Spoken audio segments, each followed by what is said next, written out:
સુરત શહેરમાં માત્ર 100 દિવસમાં ઠુમ્મર પરિવારના બાળકના 5 અંગોના દાન કરવામાં આવ્યા છે। 5 અંગના દાનથી 4 લોકોના જીવનને રોશની મળી છે।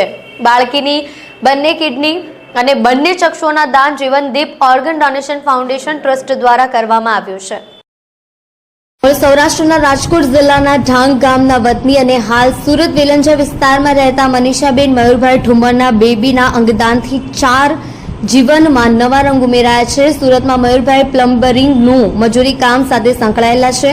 જીવનદીપ ઓર્ગન ડોનેશન ફાઉન્ડેશન ટ્રસ્ટ દ્વારા ટૂંકા ગાળામાં આ 18મું અંગદાન છે। મળતી માહિતી મુજબ 23 સપ્ટેમ્બરના રોજ મનીષાબેન મયુરભાઈ ઠુમ્મરને નોર્મલ ડિલિવરી સાથે કામરેજની હોસ્પિટલમાં બેબીનો જન્મ થયો હતો।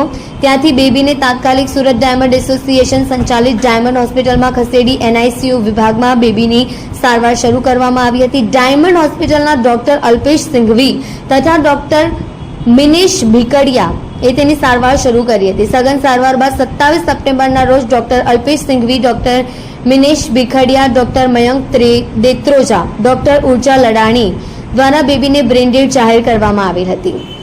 બ્રેનડેડ જાહેર થતાની સાથે જ ડાયમંડ હોસ્પિટલના એડમિનિસ્ટ્રેટર ડોક્ટર હરેશ પાગડાએ એક જીવન ઘણા જીવનને પ્રકાશિત કરી શકે છે ના સૂત્રને સાર્થક કરી સેવાનું કામ કરતી સંસ્થા જીવનદીપ ઓર્ગન ડોનેશન ફાઉન્ડેશન ટ્રસ્ટના વિપુલભાઈ તળાવિયાનો સંપર્ક કર્યો હતો। ત્યારબાદ જીવનદીપ ઓર્ગન ડોનેશન ફાઉન્ડેશન ટ્રસ્ટના ફાઉન્ડર PM ગોંડલિયા, વિપુલ તળાવિયા, ડોક્ટર નિલેશભાઈ કાછડિયા તેમજ ડાયમંડ હોસ્પિટલના ચેરમેન CP વાનાણી, દિનેશભાઈ નાવડિયા, માવજીભાઈ માવાણી દ્વારા બાળકના પરિવારના ઉમદા નિર્ણયને આવકાર્યો હતો।